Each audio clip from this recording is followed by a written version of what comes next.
Hey everyone, Kristin here, and today I'm going to talk about the Airush Lithium V14 Kite. I'm going to cover what I really liked about the V13 Kite, what kind of changes they made with the V14, and what you can expect. Now, the Lithium has been a staple in Airush's lineup as their all-around kite. And every 2 years, they come out with an updated version. Now, instead of doing every 1 year and rushing to get a kite out with minimal to no changes, they want to take the time to really develop the kite and really make changes that are impactful and meaningful, and changes that you'll like and notice. They kept the heart of the Lithium and the things that I personally like, which is it's a kite that's really fun to jump on. It's very lofty. It's probably one of the loftier kites that I've ever flown. And the Lithium itself is a very versatile kite, and they took that and they made some minor adjustments to the bridle and the wingtip to make it a little bit more big air optimized. Now, what makes the Lithium an all-around kite? It's very user-friendly, it's beginner-friendly, it relaunches very easily, and it's very stable in all conditions. So you can be flying it in gusty conditions, and the kite handles the gusts very well. It has medium light to light bar pressure, so it's not the lightest on the market. I know there's some kites that have really light bar pressure, but it's also far from being the heaviest bar pressure. It's light, it doesn't give me arm fatigue at all, but it gives me just enough feedback so I know what the kite is doing and I know where the kite is. And they're very easy to teach on. The Lithium has been a great kite for people to learn on, and people love teaching on it. And there's some beginner-friendly kites that are a little bit different than others. So you have some beginner-friendly kites that are more pull-and-go kites, and they're very heavily catered towards beginners. And it can be a great kite to learn on. A couple of kites that come to mind for me that I know intimately are like the Switchblade or the Reach, that are beginner focused kites. And the goal with those kites is to get beginners on the water. They're very easy for people to learn on. They're just kind of a sit and pull and go kite. And the Lithium has always been a little bit more of a bridge in between the beginner friendly kites and the big air kites. Now, it's always leaned a little bit more on the beginner-friendly side because that's what it's been known for. That's why it's a staple in its lineup, is because it's such a forgiving kite.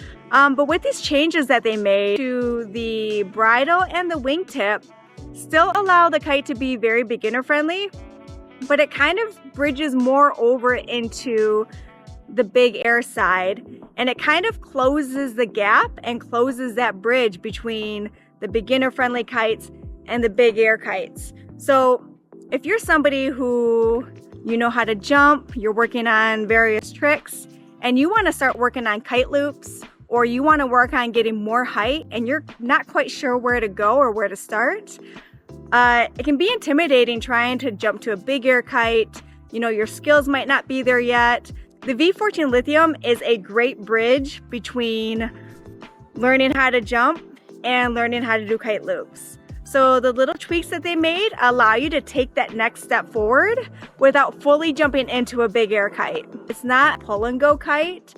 It actually is very responsive and very fun to fly. It's also good for experienced and advanced riders as well. So what are these changes that they made to the V14? So the first thing is that they changed the bridle on it to be a micro-bridle with a stopper ball. Now, this was inspired by the lift and the lift design. This allows for a faster and smoother loop.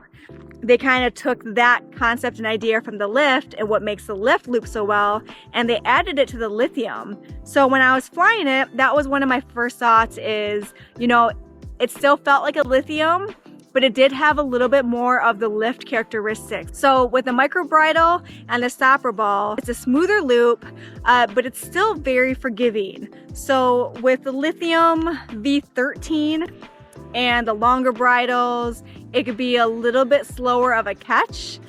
With this now, the catch is faster, It's still a very forgiving loop. And for me, the best way I can describe it is it feels like a snappier loop. It feels like it's going to catch you, and it feels way less intimidating to throw a kite loop. So if that's the feeling you're looking for, the Lithium V14 is a great option. Now, another big change they made is with the wingtips. They made the wingtips a little bit more square to make the kite a little bit more performance driven. So the V13 had slightly more swept back wingtips, which focuses more on user friendliness.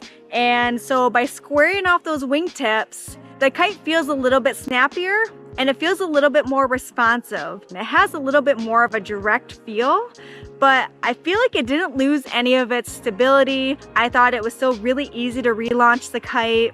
And the big thing with the squared wingtips and the micro-bridle with the stopper ball, the kite really wants to pivot, and it wants to pivot fast. You can see that when you're looking at the kite, when you start initiating any kind of turn between a down loop or even a kite loop, you can just see how fast it wants to pivot, and it has a more direct response and a faster turn speed. So that's big.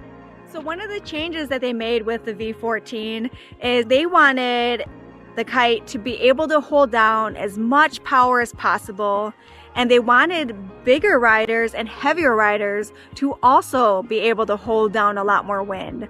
Airush took the time to really test the kite out, to put it through the ringer. They're located in Cape Town, South Africa, so you know that they're getting the big winds, you know they're getting the conditions to really test this kite and see if it can handle big air. So that was something I wanted to test. Now, I am smaller, you know, I'm not some 200-pound guy, so I can't speak for their experiences, but with my experience, I was really impressed with how stable the kite was and how when it was gusty and it was up and down, the wind was shifty, and I was really overpowered, that kite still handled very, very well. I didn't see it buckling at all. I felt like I was still able to get a lot of loft out of the kite, and it was still very responsive and also manageable. Now, like I said, I'm not some 200-pound person, but I have talked to others and I have gotten feedback because I do think that is important. And I've had a lot of people say that they can feel the difference, and that themselves being a heavier rider, that they're really impressed with how well the V14 Lithium handles being overpowered. Now, if you're not dialed in with jumping yet, you don't have the timing down, you might not be able to get the full benefits of the loftiness and hang time from the V14 Kite. And that's where the V13 Kite was kind of a little bit better for that beginner stage. The V13 had very, very easy lofty jumps. So your timing could be off. It could be choppy, you could lose your edge a little bit, and that kite would just give you incredible hang time. It has incredible forgiveness as far as jumping. So that's one area where I think you just want to be a little bit more efficient with the V14. But if you're there, if you understand how to jump and you understand the timing, I think you can get just as much and more loftiness and hang time on the V14. Now, I think any of these changes that they made didn't really sacrifice the beginner friendliness. As you get better and as you become a more experienced kiter, some of those pull and go kites can actually start holding you back a little bit. Now, the Lithium, while it is a beginner friendly kite, has always been a little bit more of a bridge in between the beginner friendly kites and the big air kites. Some other kites that come to mind for me that kind of are probably more in that bridging the gap area would be like a Pivot. I think is a little bit more of a responsive kite. I think I'd probably also put the Evo in that category as well. The Evo can be a good kite to learn on, but also as you get better, it's not going to hold you back. So the Lithium, the Pivot, the Evo, those are the three kites that kind of come to mind. They're beginner friendly kites, but they're not beginner focused kites. So you can learn on them, but they're not going to hold you back as you get better. So I highly recommend the Lithium for anybody who's learning, who's starting out, or who wants a kite that can do it all. A kite that's really fun to jump on. It's very lofty. So the biggest changes between the V13 and the V14, I would say, are the micro-bridle with the stopper ball and the wingtips. So I think any experienced rider will love these changes. They'll love that the Lithium is a little bit more big air optimized, and it's really going to help anybody who wants to progress in that direction. And anybody who wants a more responsive kite, that's what these changes are for. So the experienced riders who are going to love the fact that the V14 is more big air optimized and kind of the snappier, crisper feel that the V14 Lithium has to it. Well, hopefully you found this video helpful. If you did, give it a thumbs up. Feel free to leave a comment or question below, and I'll catch you next time.